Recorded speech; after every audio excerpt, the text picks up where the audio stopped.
Hello, everyone. Nice to see you all here. And I will start by sharing my screen.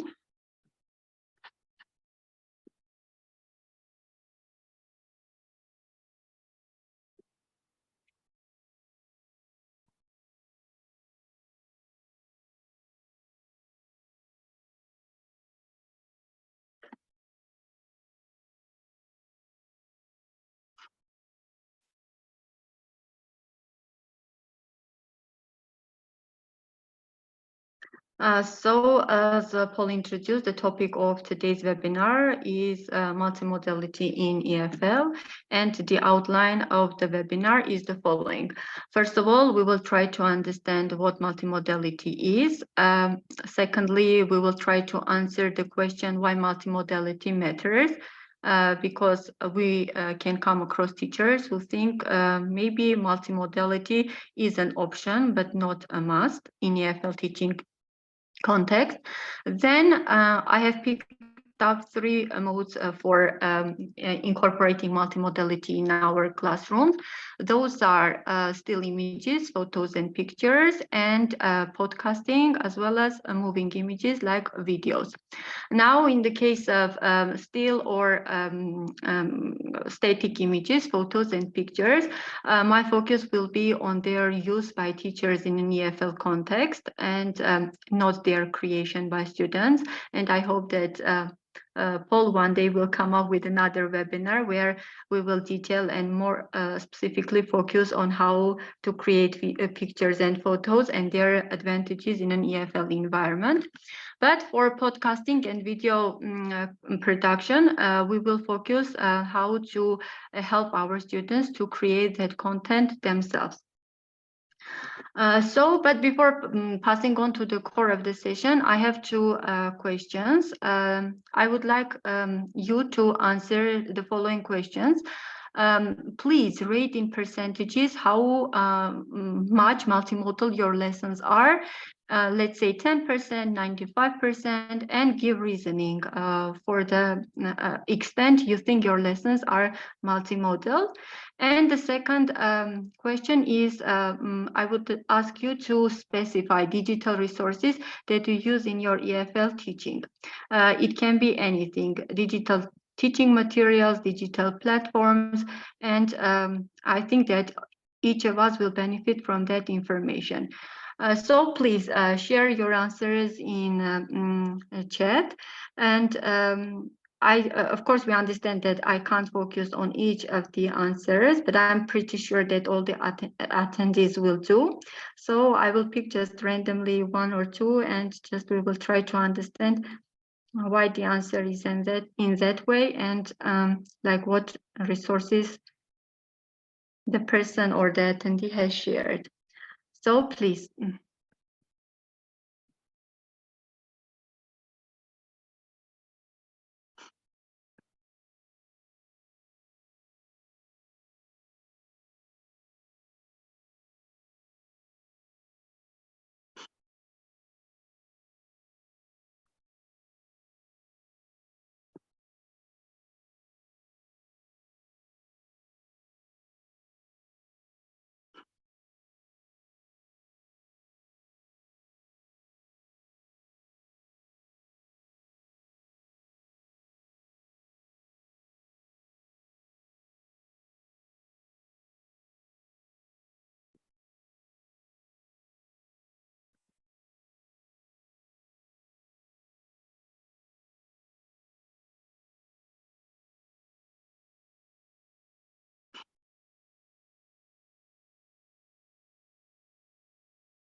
Okay, so the answers are coming in, and I'm pretty sure that during the presentation or during the webinar, most of you will go through the answers.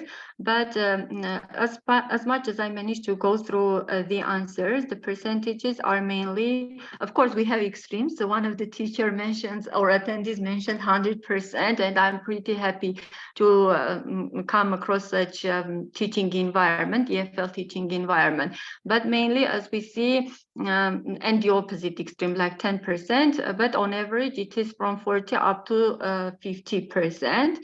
And usually this is the case because if we are talking about EFL teaching environment, particularly in a formal context, so we have a strict curriculum to follow, and it is quite hard to incorporate or to make our lessons multimodal, and especially if we can keep in mind the way our course books are designed, which I will detail in the course of the webinar, which is a huge problem itself. And as I managed to also go through the answers for question number 2, basically Google Doc, I see that auditory modes are incorporated, like TED Talks. There are also digital platforms, Kahoot, then Quizlet, YouTube, Scribble. Okay, yes. In other words, our lessons are pretty much multimodal, but there is always an opportunity and a desire to have them the most multimodal. Why? I will answer the question in a couple of minutes. Now let's start to one of the major questions, what multimodality is. So actually, as the term itself defines, multimodality is the incorporation or abundance of a multiple modes to express meaning. Multimodality exists in parallel to language, and in my perception, whenever I must to explain in a more understandable manner what multimodality is, I understand, like I explain in the following way: like you make a soup, and in order to make your soup tastier, what you add is different spices. The same thing goes with multimodality. We have what? Our language, and unfortunately in the 21st century, language is not enough to express our thinking, our creativity, our critical thinking. That's why whatever comes to help is the multimodal reality. And by multimodal reality, we mainly deal with whatever is the digitalized world. And this is the reality that exists in parallel to the language, and according to the recent tendencies, also whatever overtakes or overpowers the verbal expression of our world. And but here I would also like to focus on the term what a mode is, because it cannot happen so that if it is not the verbal language, if it is not a text, then it is a different an expression of a mode. A mode needs to be systematic in a way that it is conventionally established and is expressed with the help of patterned manifestation.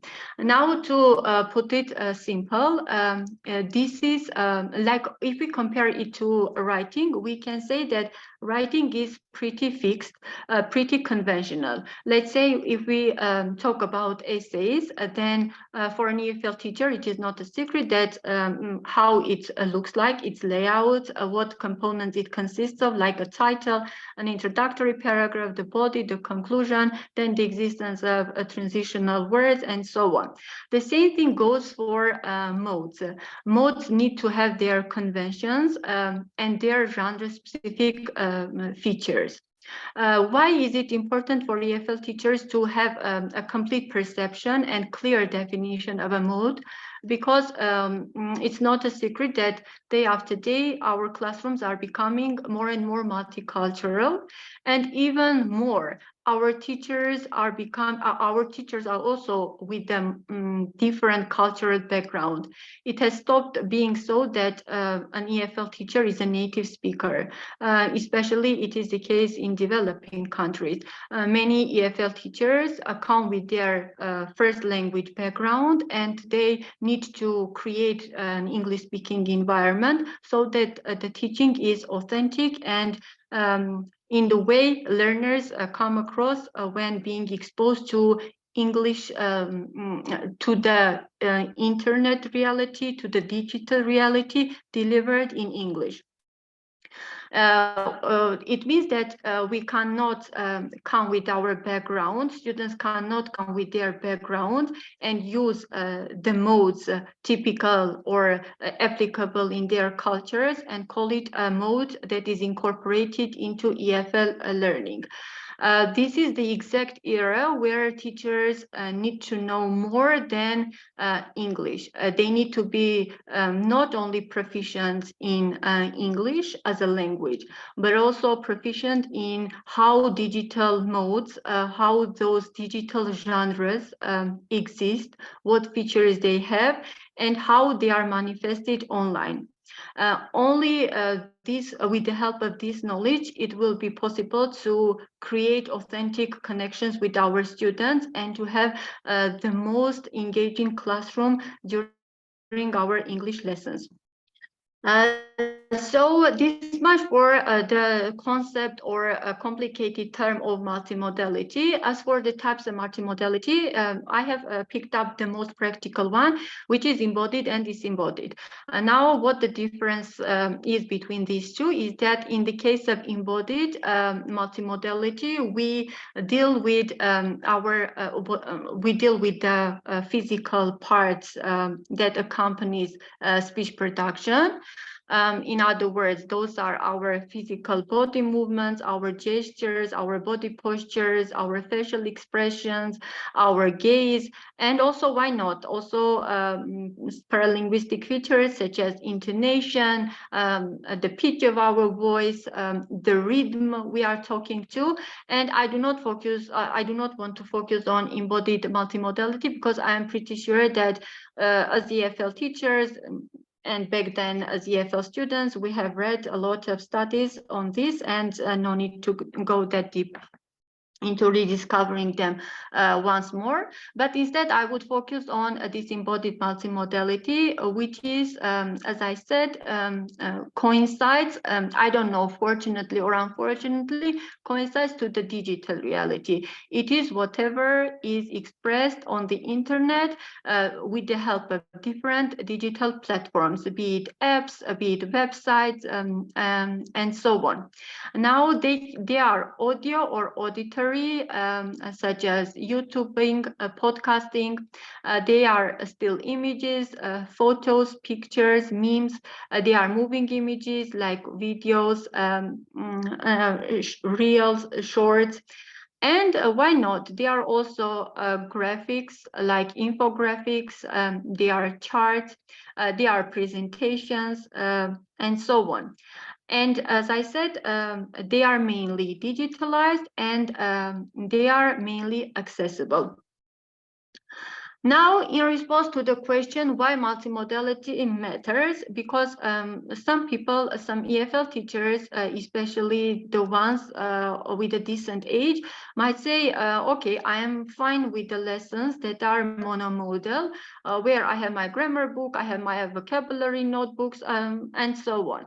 But it is quite natural, because whenever we talk about EFL teachers, mainly nowadays, then we talk about adults who were born in the previous era, and they were born in the environment where their childhood, their primary, secondary, even university years went without the internet. Even if not without the internet, then without the over-reliance on the internet. And then when the internet era started, we kind of transitioned into that environment and adapted our behavior according to the digitalized world. But, and what is, in our case as EFL teachers, we can live without the internet. Like we can reduce our use of the internet and we can go and get along without the digital reality. But the situation is completely different for our EFL students because they are digital natives. It's not random that no matter what literature we read or go through on multimodality, this is stressed. This is highly stressed because when they come to the world, they already live in the reality where everything is expressed, and no matter where they go, this the internet, the digital world, is an inseparable part of their lives. And this leads to a number of consequences. Some of the consequences are mentioned below. One of them is they talk in images. And I'm pretty sure that as an EFL teacher, whenever we are walking along the corridors, whenever it is a break time and some of our students are in the classroom, we overhear the way they are talking. Have you seen, have you watched? Like, these two words already talk about something that they've watched, that they saw, and this vocabulary already is an indicator that all the time they are in the process of digesting anything visual. And as I remembered now the words by Baldry, how he says that maybe I'm not remembering the name of the scholar correctly, sorry, but for more than 100 years the world has stopped being about linguistic units, but instead it has become about visual units. And as it is said, if 50 years ago it was a matter of books and words, nowadays our world has become a matter of screens and a matter of images. And as it is, as the next picture says, our students think in 4D, 360 degrees, high definition videos. It means that, yes, they are constantly in the process of consumption of that information, be it YouTube, be it TikTok or other platforms, or they are in the process of creating this content. Again, on the same platform, on different platforms, they are engaged in the creative process. And this is quite close to they like to create, and this is exactly the case.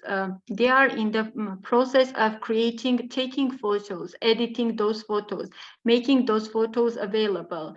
Like even not photos. My son is a digital native, and he is at the age of 6.5 already started thinking about shooting videos because he is into painting, and he would ask me to record his videos in order to upload the videos on YouTube so that other children who are in a need can watch his videos and learn how to paint.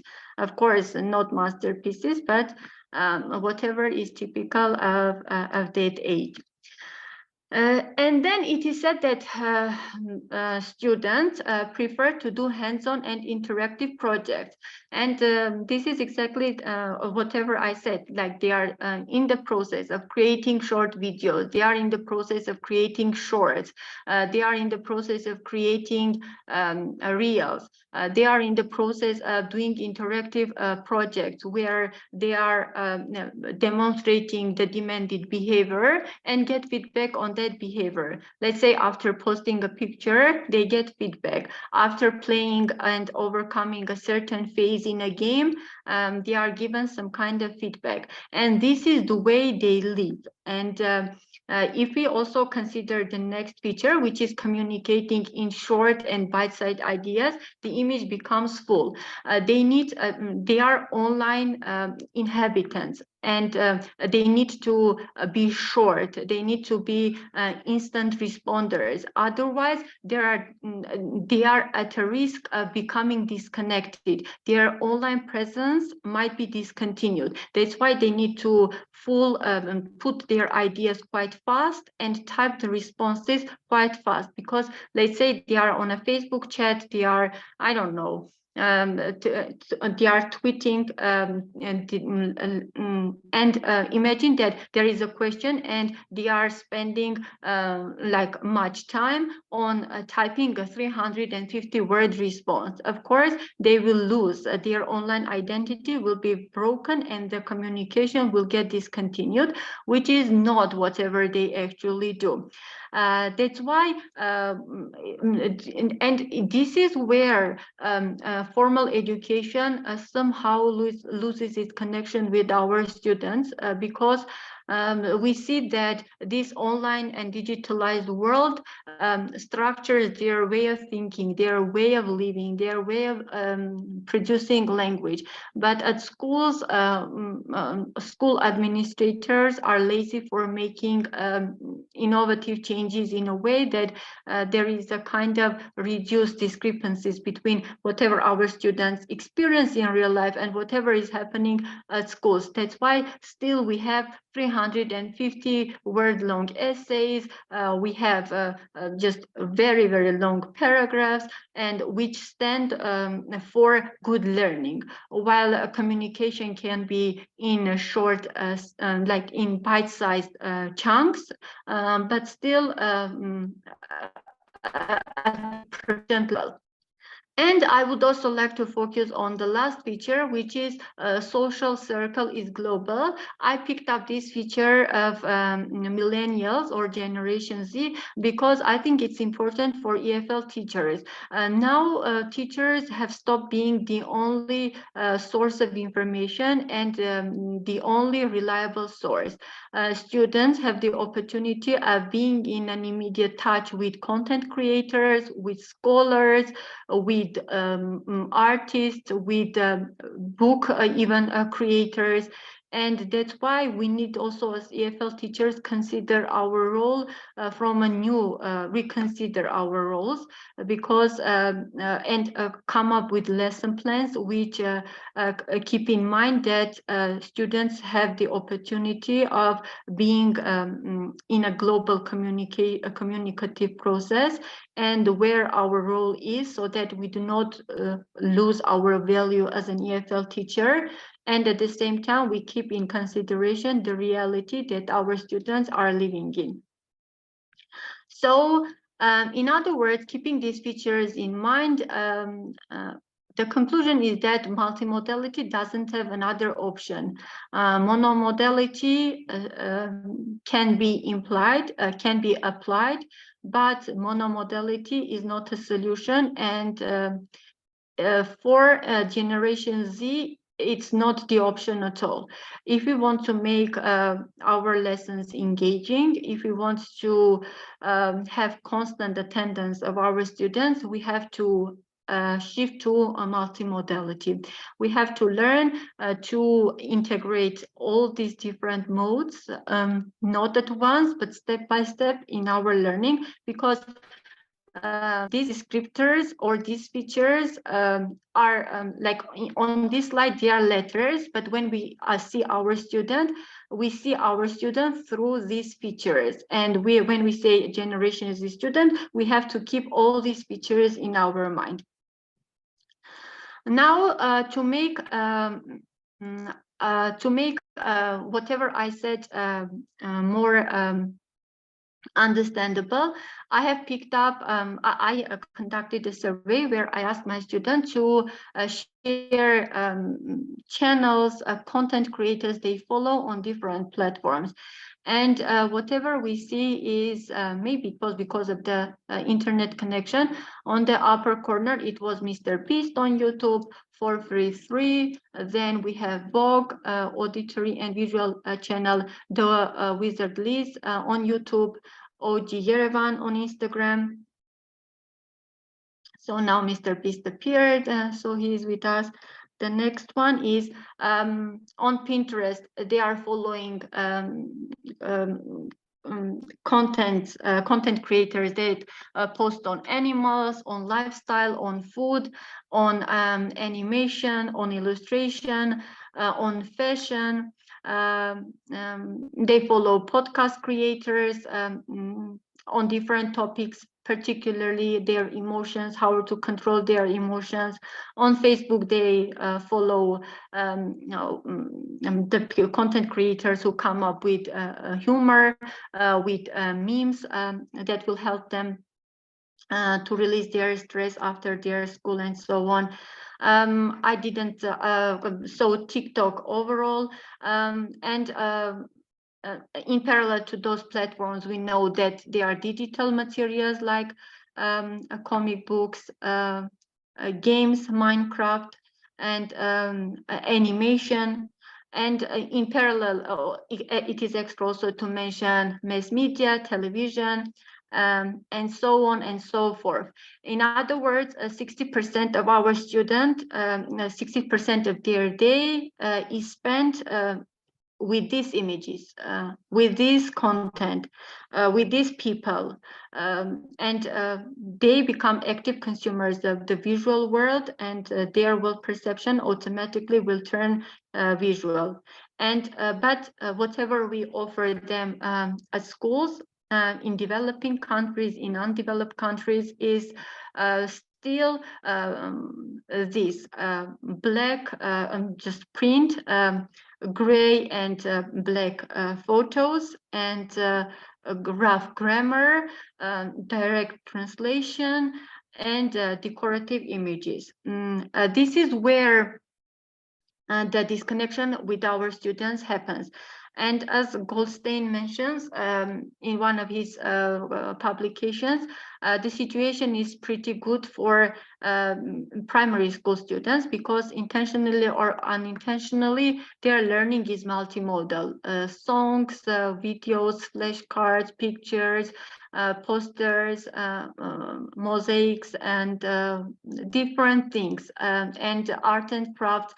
And they are engaged and they live in the multimodal reality. But the situation turns worse, and it becomes the worst from secondary school till high school, because it's unexplainable why, but this multimodal reality just disappears. And some, as the figures in response to the questions that I had asked earlier, confirmed that their learning becomes 10% multimodal, 5% multimodal, without any objective reasoning. And I hope that after this webinar, or even without this webinar, we as teachers will start voicing up this problem, and will demand course books which are more multimodal. And school authorities or book designers will come up with new solutions of how to make the course book more multimodal. And even if it is not the case, then this knowledge will help us to compensate for the absence of multimodality by lesson planning units, or by planning lessons which are multimodal, to which become multimodal. I do not say 100%, but 40–50%, so that we get connected with our students. Because when our students see these books and then they go back home and they still start living in this environment, they understand that school education is not authentic. It has nothing to do with the reality they live in. And also this leads to the loss of reliability in their teachers, because they understand that teachers do not make an effort, or teachers are also disconnected from their world. And this distances students from their teachers, which is not good, because if not reliability in a teacher, then I don't know how else it is possible to just build this and deepen this social connection between the teacher and the student. That's why, as I said, multimodality is a must. There is no step back. Just the world is back and becoming more and more digitalized, and with IE especially, so we need to move forward. And then I have also, before passing on to the 3 modes that I have selected to just detail, I would like also to hear your opinions on the ideas expressed in terms of whether multimodality is an option or not, and whether you agree that it is a must because of the features that Generation Z has. And I would also ask you to share some affordable platforms that affordable and also free platforms that you actively consume and use, because I'm pretty sure that especially teachers from developing countries and undeveloped countries will need to make and to design multimodal lessons. So please, you are most welcome to type your answers.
So yes, as I see, most of you agree that yes, a multimodality does not have another option. It is the reality, and we want or not, we have to adapt. And as for the resources, yes, Padlet, Kahoot, yes, British Council, right? Whatever is available on their website. Yes, and also I came across just an answer related to adult learners.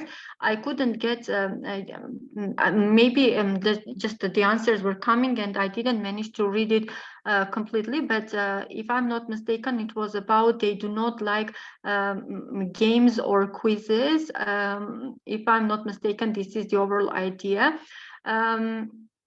I can say that adult learners are another audience, and naturally, whatever I'm discussing here is about school education. But one thing is important, as I said, and adult learners come from the previous generation. And as I said, we can reduce and even eliminate the factor of the internet, and their learning won't suffer. So that's why, as I said here, it's not our final destination is not to impose the digital reality to our learners. Just the opposite. What I want to preach and whatever I want to make clear is that because our teenagers, because Generation Z is the consumer and creator of the digital world, we have to adapt. Like, I'm coming from the opposite end.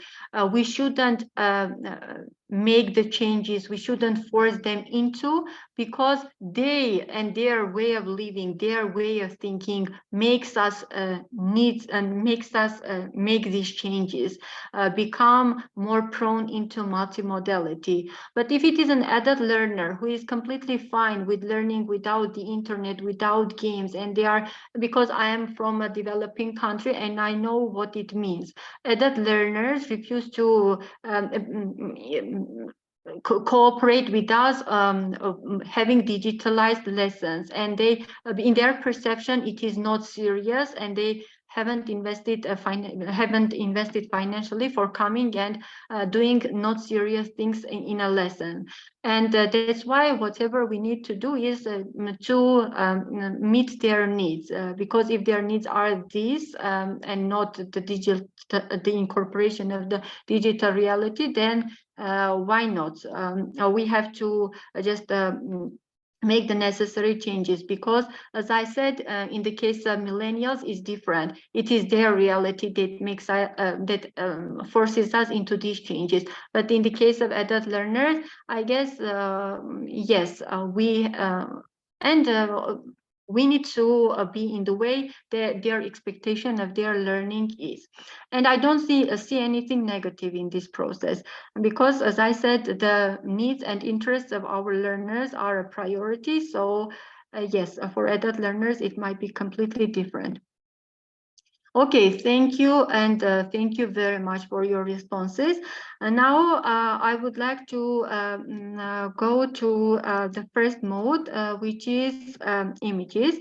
And now, as I said earlier in the outline, in terms of images, I decided this time to focus not on the creation of the images by our students, but their use and application by EFL teachers. Why? Because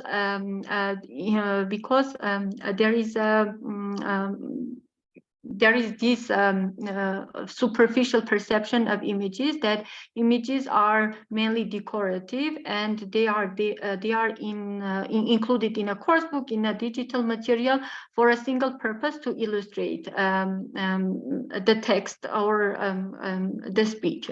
That's why it happens so that images lose their full potential, while when we go through the advantages or pros of images, we can see that they impact positively students' writing, students' vocabulary, students speaking. They increase students' motivation, because students see that whatever is a part of their actual reality is also incorporated into their learning.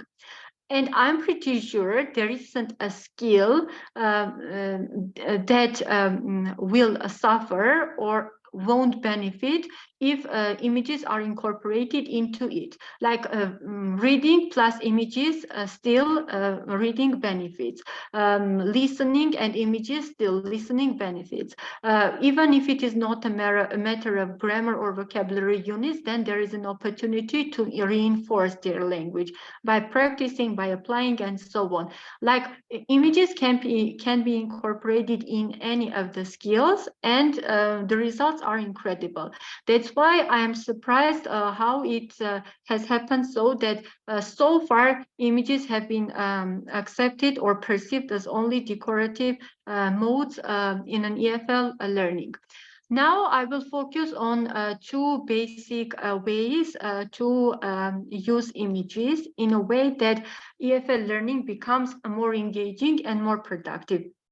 The first one is the use of images through elaboration, and the second one through the use of extension, though there are some other types, but I would like to focus on these two major ones. Now, what is elaboration? Elaboration is when the image clarifies, exemplifies, or exposes the text. It can be also in the opposite way, when the text comes and elaborates on the image, exposes the image, clarifies the image, gives an example on an image. And usually the way it is done, because as a researcher and as a teacher trainer, I am in a constant touch with public school students, with the private school students, teachers. And the way I see it is done, usually it is written text, and then the image accompanying the text. And this is how they think that images can be used. But with this slide, I want to introduce an interesting way of incorporating images via elaboration.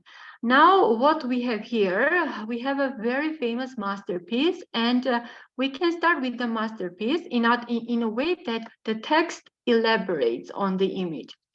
And then we can ask our students like to activate their schemata or to familiarize them with the picture before passing on to the verbal part of the image or of the picture.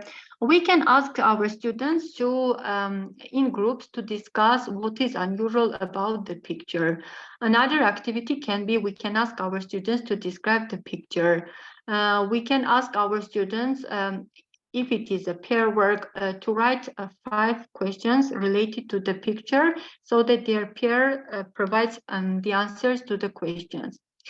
So this way, they become familiar with the picture, and then whatever happens, because we want our students to now get the clarification about the image and what is unusual about the image. So instead of going to the printed form of the text, we can provide our students with the audio-visual manifestation of the text, or the language can be delivered audio-visually. How? With the help of this video, a YouTube video. And of course, I will play some part of the video. But I want to say that during this webinar, I wanted also to come up with resources, digital resources that are helpful and that you incorporate after the webinar into your lessons. Like this is an excellent channel. Why? Because the vocabulary is mainly former with some sparks of slang, and her editing is also very cool. And in my opinion, it will be engaging for teenagers, and she spices up her language with humor, which I think teenagers will really like. Now, let me show how the clarification or exemplification of the visual image can be done in a more advanced and elaborate manner.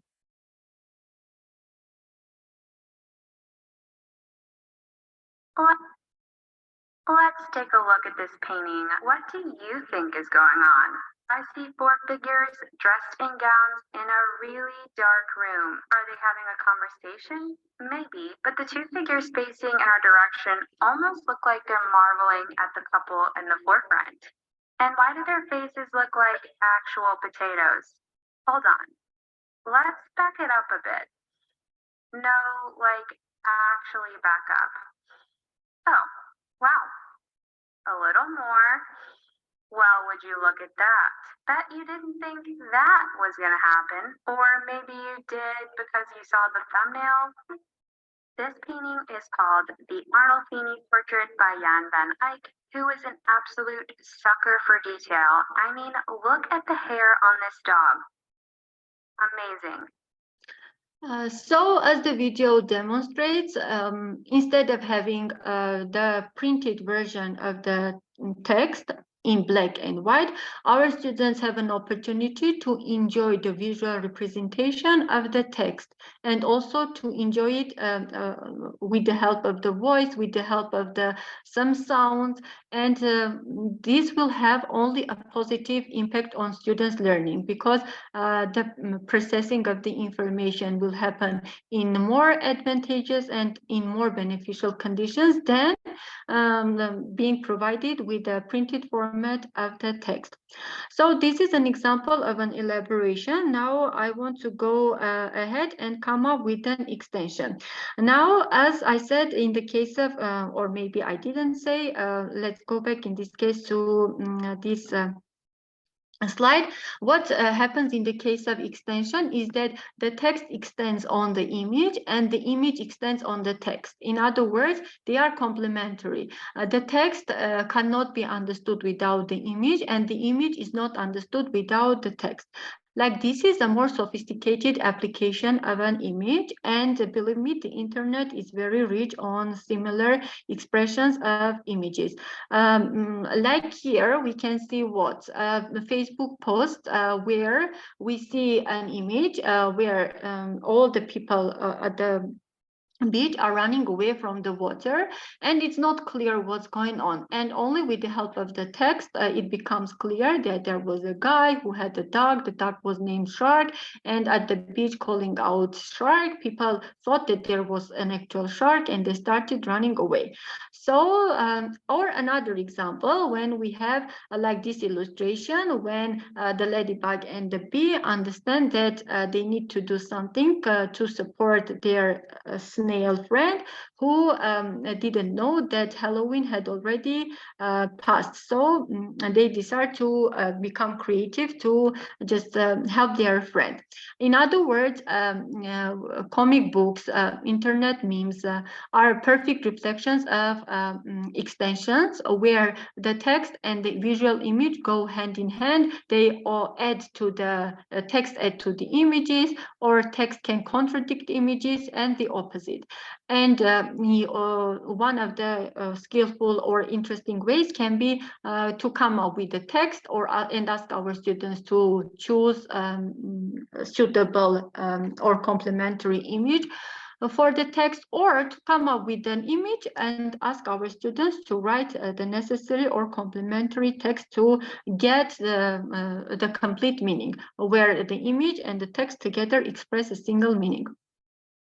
Now, image-related tasks, I have come up with a number of them. So listen and choose, which is conventionally considered just a task for early beginners or early language learners, but I do not agree, because I'm pretty sure that if the images and the verbal part or the text, no matter written or auditory, is provided with the detailed consideration, and with keeping in mind learners' proficiency level and their age, it can be applied even with advanced learners. Then discussion and debates, whether they agree with whatever they see in the picture, whether they do not agree with whatever they see in the picture, solve a problem, like they can be provided a chart, and we can ask them to understand what is wrong in the chart, so that the flow or the order or the mechanism start working. Question and answers, like writing questions about the image, and the class or the teacher, or with the help of Google, they are trying to find answers to the questions. Write a description, which is quite hard, and it demands the performance, verbal performance of our students. But I'm pretty sure this is one of the activities which apart from a language, also gives the possibility to express their creativity. And I know many students are fond of descriptive tasks. Then compare and contrast, where they are asked to find similarities, differences. Another activity is put in order. Still, some people think, and some scholars think, that these activities are typical of primary school students, but I do not agree, especially if we keep in mind the options that we have nowadays, like editing pictures, cropping pictures.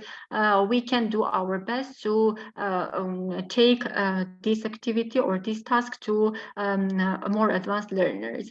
And the last one is analyzing images. This is really hard in terms of the mental effort put into picture analysis, because keeping in mind that multimodality is making its first steps in EFL learning, it happens so that sometimes, unfortunately, teachers are not equipped with the necessary terms or the necessary vocabulary to assess and also understand whether the analysis of the picture is right or not. But this task is effective in a sense that it also helps to develop literate image creators, because nothing appears randomly in an image, and all there is, apart from, of course, instinctive factor, but everything there is calculated, is meaningful. The background, the sizes of the images, their positions, their postures, where they are standing, where the text appears, why it is above, why it is on the left, why it is on the right. And if we want to get into multimodality in depth, of course, we can cover more on multimodality in images, and I'm pretty sure that if our students exposed to similar activities, they will become excellent content creators in future and image creators in future, and their literacy, image literacy or visual literacy will just dramatically increase. And also, I've decided to come up with a number of image resources, because I am pretty sure what an EFL teacher needs the most is an image to incorporate in their worksheets, an image to print and use as a schemata activator, or like different. And what is good that sometimes one and the same image goes into different levels dependent on the activity. And all these resources are free. Pix for learning, and here I want to specify also Pixabay. These two resources are without copyright restrictions, and EFL teachers can use them anytime and in any place. As I said, these are also nice for putting them in our worksheets, because as I said, if course books do not meet the needs of multimodality, then we as teachers need to compensate that lag. So yes, having these images attend will be quite useful. So Pixabay is my personal favorite, because it is, first of all, quite rich in images, approximately, as it is said, 3 million images. And apart from actual images, we have the options of having illustrations, a number of illustrations, and also vector-like illustrations. Because if we keep in mind content-based instruction and the perspective of content-based teaching, then I'm pretty sure that vector-like images will be in a great need. And then let me also say, yes, New York Times, this one is also a very useful image resource. Now New York Times has come up with an interesting idea of an interesting page, which is what is going on in this picture.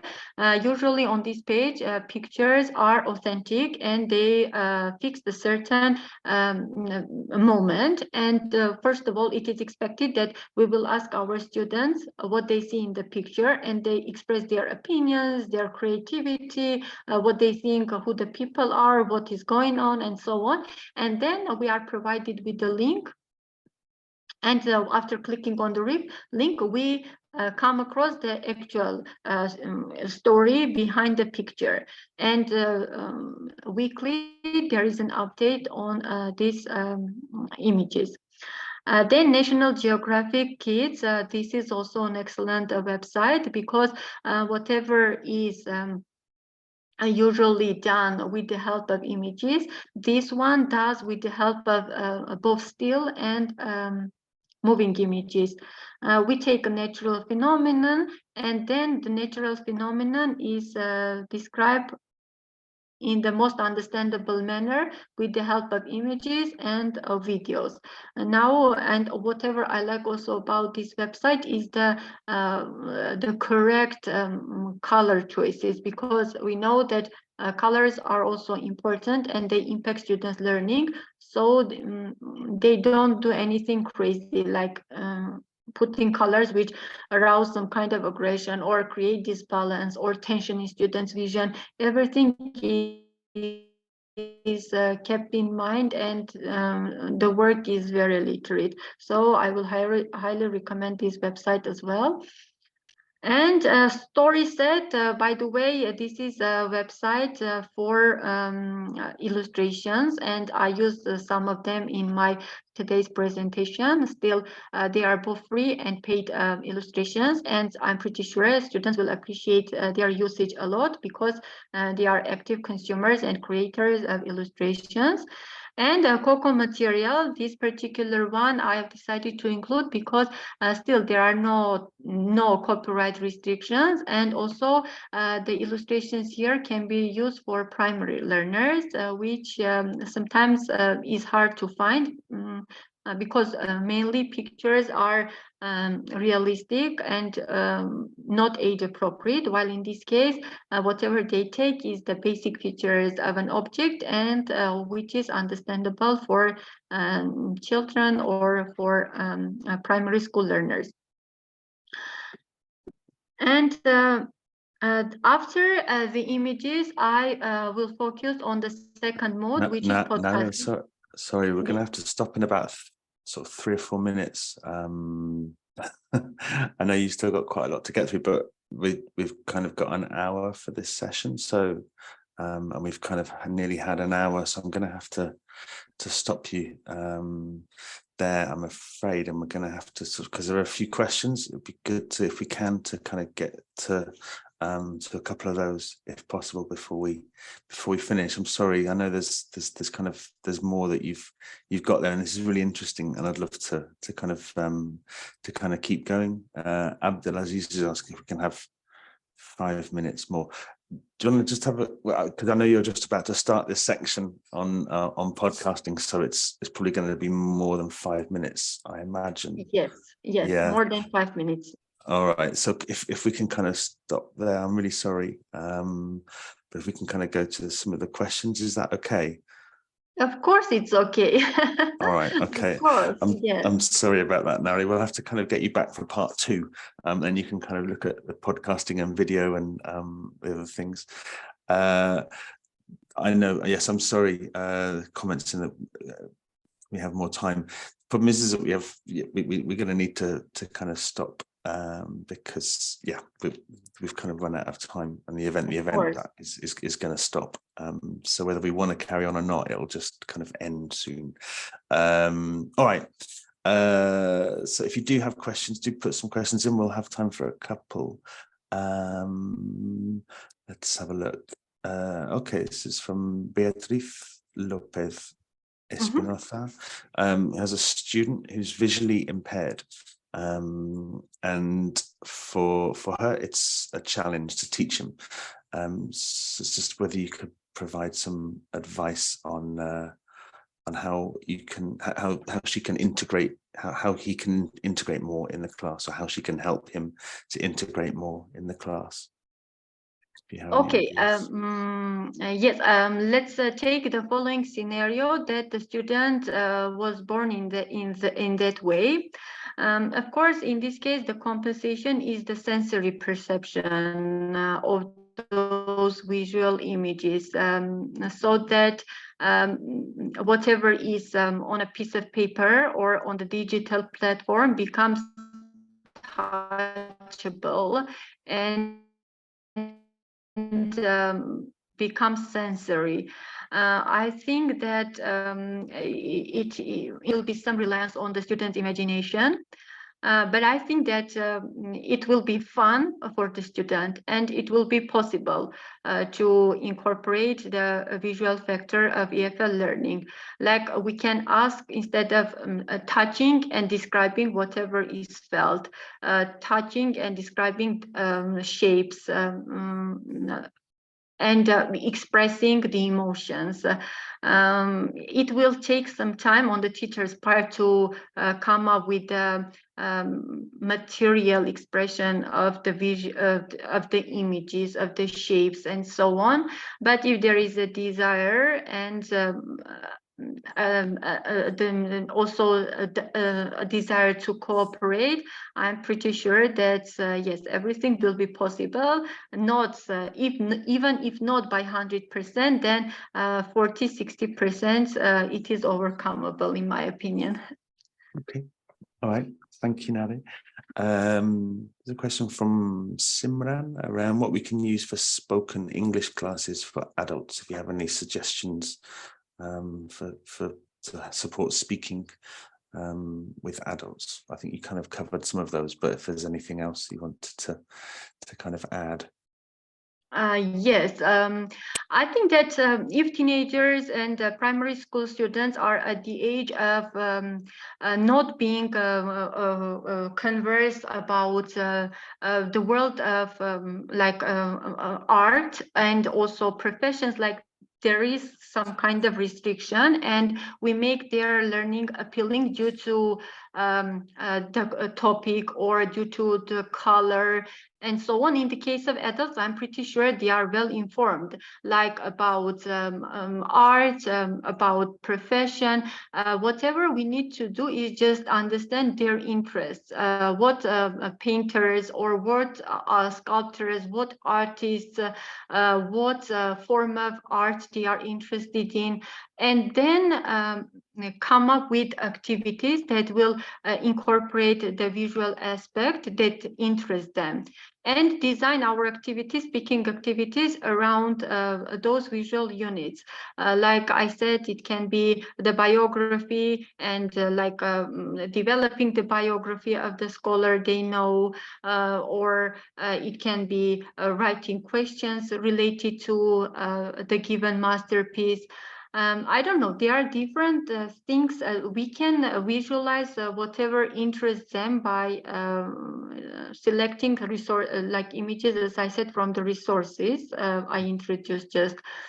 And no need to immediately just give up, but start step by step, because I know that, because I started as a teacher, adult teacher, language teacher, and then I transitioned into children. I know they might be resisting, but if we, as I always say, if we give a reasonable explanation why incorporating images is important and how beneficial it can be for their EFL learning, they, if not within the first week, then I'm pretty sure at the end of the month will give up, and they will ask you to come up with anything interesting or anything new, and they will cooperate. I know they will cooperate.